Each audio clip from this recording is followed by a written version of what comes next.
Hey guys, today I'm going to teach you how you can trade Wicks and how you can implement it into your trading. Wicks are one of the most important things that you need to follow when it comes to price action because it gives you so much information about what is going on in the market, what kind of zones are holding and not holding. Are we having a rejection or a potential wick fill? There's so much they do and there's so much information they provide to us that I just feel that I really wanted to make this video for you guys so you will be able to learn it. So let's get started. So why are wicks important? Well, first of all, wicks are super important because they show a sign of rejection and a potential reverse. So they give you so much important information that you really need to understand when it comes to reading market structure, especially when you put these two confluences together, you have something very powerful.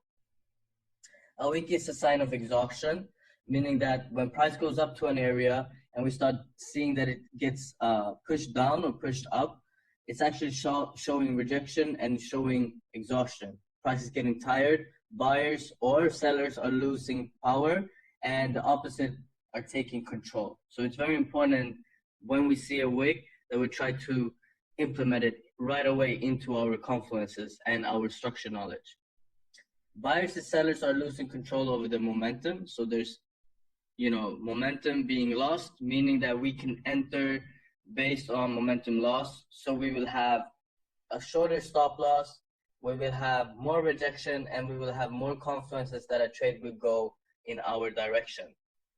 A wick is also a footprint for take profits, and I will teach you guys that also and show you now with chart examples, so don't worry about that. It's great for finding a good stop loss. Like I said, wicks are super easy to identify your stop loss. You don't have to use zones or anything like that. You just need that wick. So what is a wick? Well, a wick simply looks like this. When you have a long tail, basically. So here you can see that we have a wick. So this was a bullish candle, first of all, because it's green, meaning that the candle went up in the beginning. So basically, this whole candle was filled. So this wasn't a wick in the beginning. It was basically a whole candle, as you can see right here. But unfortunately, there were sellers coming into this area and they were pushing price down. So basically there were sell orders gathered right here. And when the price decided that I'm gonna go in there, this is what happened. Price comes up and then it starts pushing down, okay? And while you see that push down being created, price is actually creating that tail that you can see, that long wick. Okay, and that's what happened right here. But as you can see, it's still closed green though. That means the buyers were still a little bit in control. If we would have closed a little bit below, maybe around this area, we would have had a red candle. The whole price action would have changed. But as you can see, so it closed bullish, but it still shows a very big sign of rejection. As you can see, it's a very big zone. On the other hand, here we can see a pin bar, for example, because we have a wick to the top side right here. So it shows that we have rejection to the upside, but price also rejected the bottom. Okay, so it means that we have both strong buyers, which is located down here, but we also have strong sellers, right, which is located up here. So basically what price did was it was going through a ping pong phase. I like to call it ping pong. So basically on the lower time frame, it would have looked like this. You would have had two zones that price was moving between, and basically price would have moved like this. And then it would have stopped at this level right there, right in the middle. Okay, so the price we see here from the past, that's that wick. And what we can see down here, sorry, like that, right down here, it's this wick. Okay, so that's when price moves between two zones on the lower time frame and basically consolidates. Okay, this is basically consolidation that the higher time frame is telling you what the lower time frame was doing. So that's pretty powerful to know as well. That's why wicks are very, very good, and they tell you different stories between different time frames. A daily rejection wick can tell you so much what is going on in the 4 hour, what is going on in the 1 hour and 50 minute, without you having to go down and read the structure, for example. all you need is that wick, and then you have so much valuable information just by looking at the wick. So it's super amazing. And if you guys wonder why this candle closed bearish, it's the same scenario right there, because the sellers were in control when the price closed. Okay, so the buyers couldn't really force that price up. The sellers still maintained control at the close. And here we had buyers maintained control at the close as well. Okay, so let's continue. So how can it be traded? How can we trade a wick? Well, first of all, like I said, a wick is a first sign of rejection. So let's say you're plotting out your zones, right? You want to trade the trends, like I showed in my previous video. So you draw out your zones, okay? You draw out your zones, and you basically wait for a proper retest, okay? You want deep penetration into the zone, and you want to see, okay, is price rejecting? Well, here you start seeing very good signs right away, right? You see a wick into the zone. You start seeing price being exhausted, right? But you can still see that the buyers are trying to take control. We had some sellers momentum coming in there, but it's not strong yet. Then we have a first sign of a bearish candle, but it's not so strong, right? But then you have this candle, which is showing you a big rejection. Why? Because it's penetrating, first of all, deep into the zone, right? Deep into the zone. And it's showing you a big wick and closing less than 1/3 of the wick. So the body is 1/3 of the wick, meaning that if the wick is 3 times bigger than the body, it's a sign of a huge rejection. Okay, so keep that in mind. And here you get your first reversal sign that, okay, it's time to enter the trade. You place your stop loss just above the wick, right? Because here you have two confluences. You have the zone and you have the wick. So you place your stop loss above the wick, just a little bit above the wick. And as you can see, the trend will then continue. So here is how you put together the zones with the price action.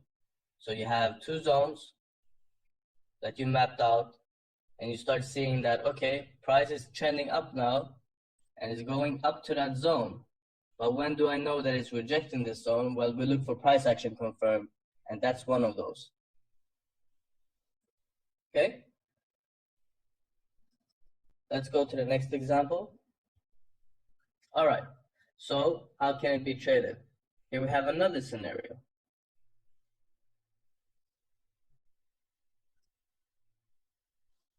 This, for example, is when price comes into a very strong higher time frame. When you see that price is trending down, but it starts consolidating, means also that it creates smaller narrow zones, as you can see here. When you have smaller zones, means that price is dropping with momentum, and is usually this happens when it comes to a higher time frame, because that's when you get the V pattern, for example. That's when the trend reversal starts. That's when the smaller zones get made, so to say. So here you have the zones, but you want to keep in mind that when you come into a weekly zone, for example, or a daily, you're going to see the lower time frames, 4-hour daily, create a lot of wicks. Okay, and like I said, guys, when we have wicks to both sides, so we have on the top and the bottom, on the top and the bottom, that means what? It means that price is indecision. We have both buyers coming in and sellers coming in, both buyers coming in and sellers coming in, and price is closing in the middle there.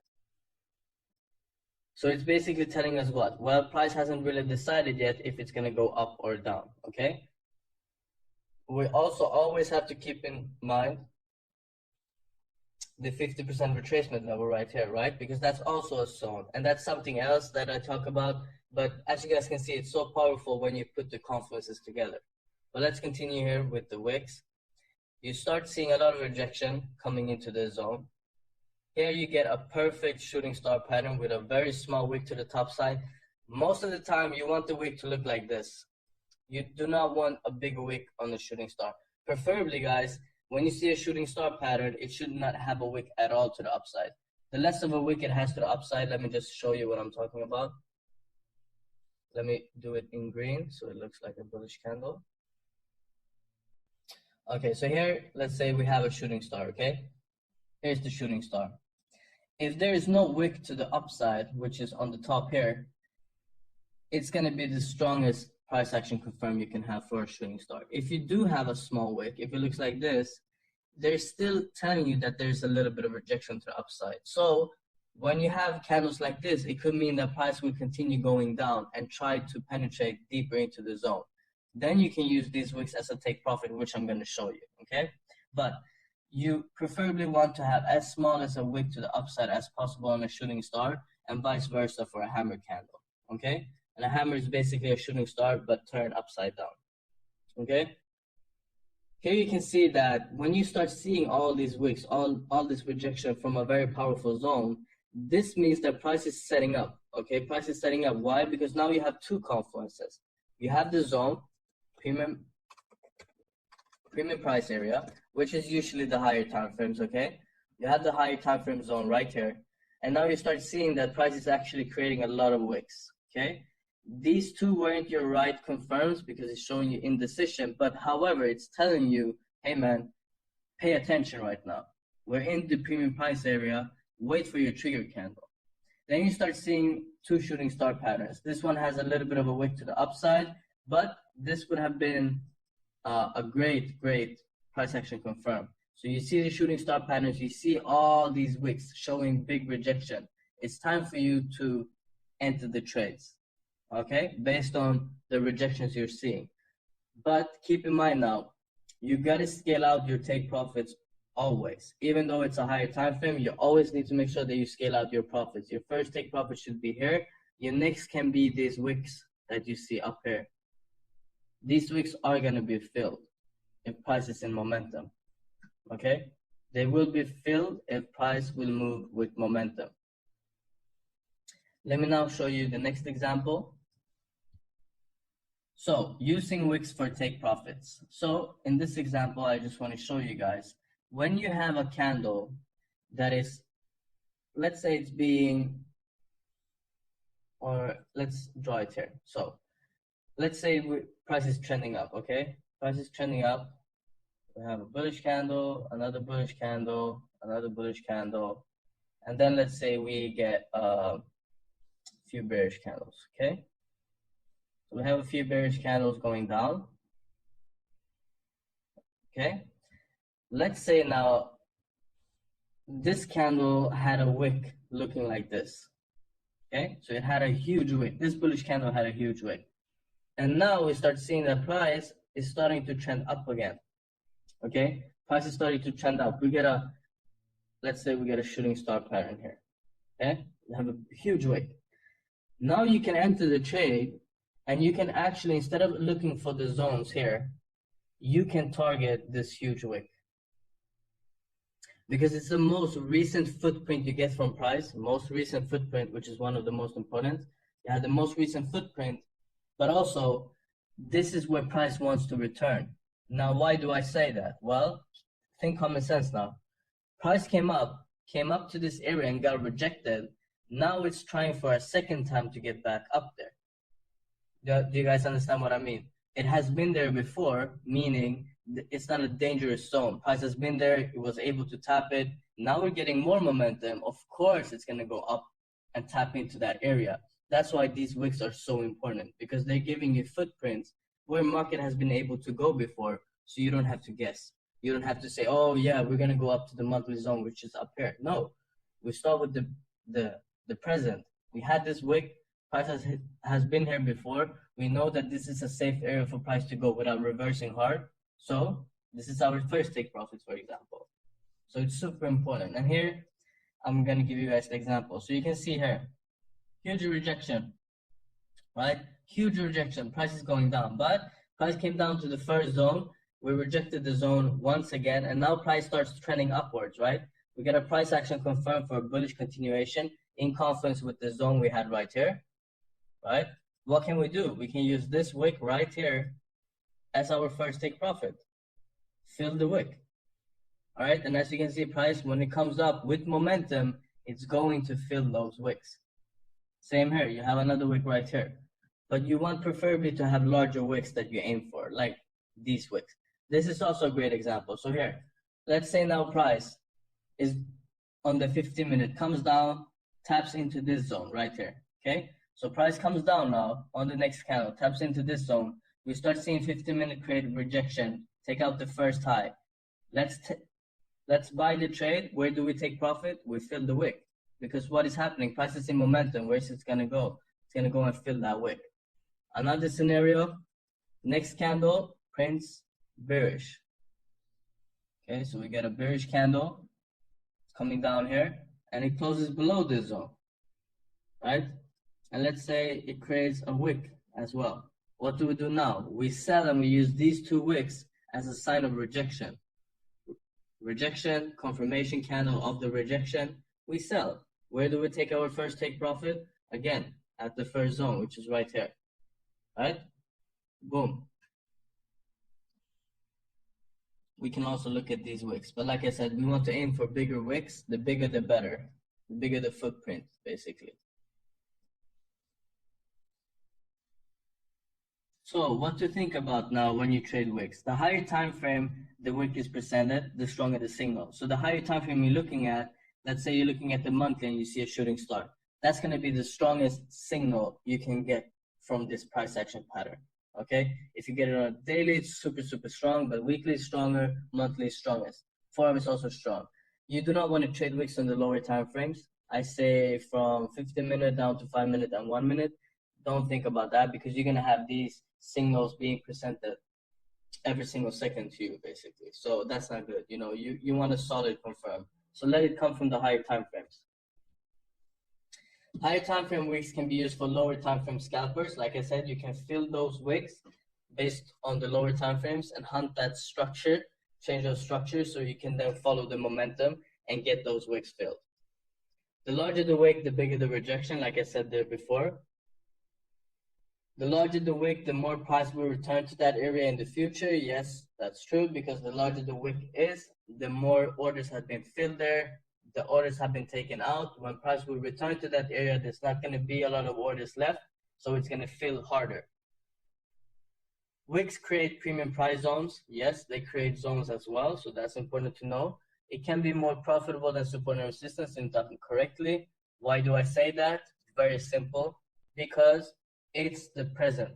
It's the best price action you can have when you have the present market telling you what to do. Support and resistance is still coming from the past. That's why we always use the 50% rule, because we use price action to create those premium price for us. We use those wicks. Supply and demand is a pretty good example of using wicks for creation of supply and demand areas, but they should also be done in a proper way, in my opinion, by more using price action to let price action dictate the zones, not the wicks. So that's just my opinion, but yeah. But for example, supply and demand uses a lot of wicks to gather those supply and demand areas. So that's good to know. But yeah, I really hope this video is helping you guys. I think that wicks is one of the most important things you guys need to know about. So yeah, hope you like.